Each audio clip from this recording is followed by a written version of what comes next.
To understand how disconnected we are from the physical world, look at how we spend our days. The average American adult clocks between 7 and 9 hours of screen time every single day. Overall, we spend roughly 90% of our lives completely indoors.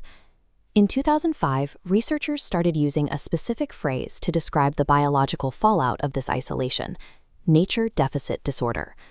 When we lose contact with the living world, the result is measurable. We see rising obesity, attention problems, anxiety, and a lingering sense of low-grade existential drift. The obvious fix is to simply go outside, but Western culture treats nature as an exclusive club, and entering it feels like buying a ticket. We plan rigorous expeditions, track our heart rates on smartwatches, and load up on expensive, highly technical gear. Going outside requires a strategy. The Nordic countries operate on a completely different baseline. They consistently sit at the top of global happiness rankings, and they achieved that by making a collective cultural decision. Being outside is not a hobby, it is simply a place to put your life. While much of the world turned the outdoors into an exhausting, gated achievement, Scandinavia preserved nature as a quiet civic religion. They even have a specific word for it: Friluftsliv. The playwright Henrik Ibsen coined the term in an 1859 poem called On the Heights. He described a young man climbing into the mountains, where the physical loneliness sharpens his mind. For Ibsen, the outdoors was a space for thought and clarity, not for athletic conquest. Half a century later, polar explorer Fridtjof Nansen pulled the word back into public life, with a specific warning against tourism. He argued that modern tourism was often just a shallow encounter with the wild, the frenzy of daily life carried straight into the woods. Real Friluftsliv is overwhelmingly small. It happens on a random Tuesday.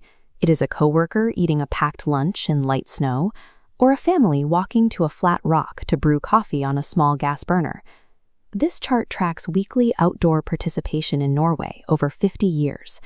Rather than dying out with the rise of smartphones, the tradition has intensified. By the early 2020s, Norwegians engaging in outdoor activities at least 3 times a week had actually doubled. This approach prioritizes presence over performance. It centers on the conviction that nature is a place where you belong, rather than a destination you visit to collect metrics or bag peaks. This philosophy survives because it has a powerful legal scaffolding behind it. The principle is called Allemannsretten, or the right to roam. It grants anyone the legal right to walk, camp, or forage for berries and mushrooms on almost any uncultivated land, regardless of who owns it. Norway codified this into law in 1957. The rules are specific. You can pitch a tent on private property for up to 2 nights, provided you remain at least 150 meters away from the nearest cabin. The entire system operates on a simple 5-word rule: do not disturb, do not destroy. That right is unyielding. When the pop band ABBA bought a private island, they owned the land on paper, but under the law, the public still legally retained the right to land their boats and walk around the property. Because of this, vast physical landscapes, like the thousands of islands in the Stockholm archipelago, function as shared commons rather than a collection of private, fenced-off fiefdoms. Allemannsretten is the legal expression of a profound anti-commodity belief: you cannot gatekeep the earth, and you never need permission to belong to it.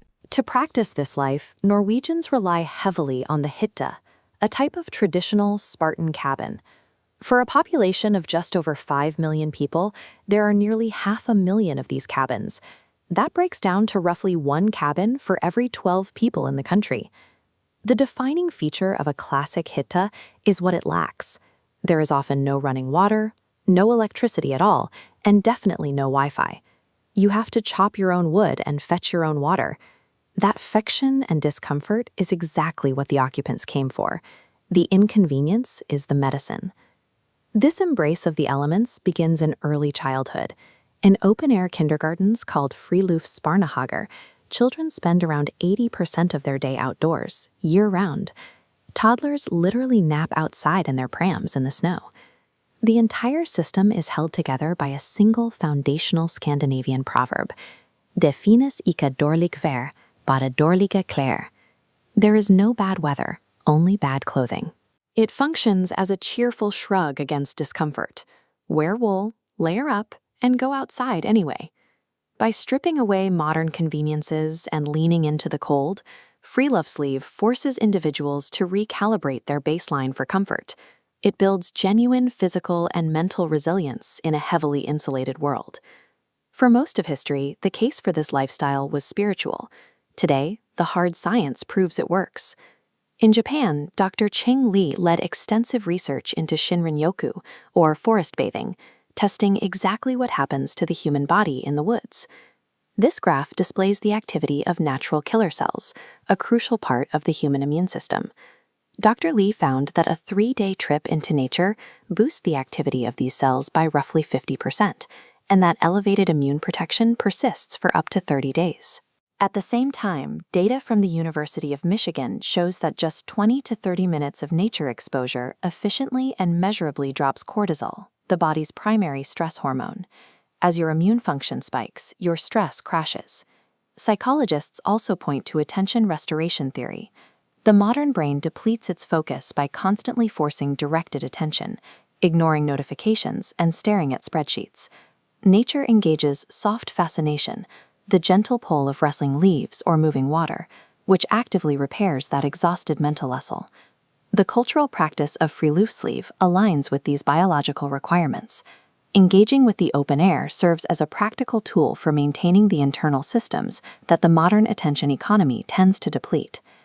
The Norwegian philosopher Arne Næss, who pioneered the concept of deep ecology, lived much of his life in a mountain hut.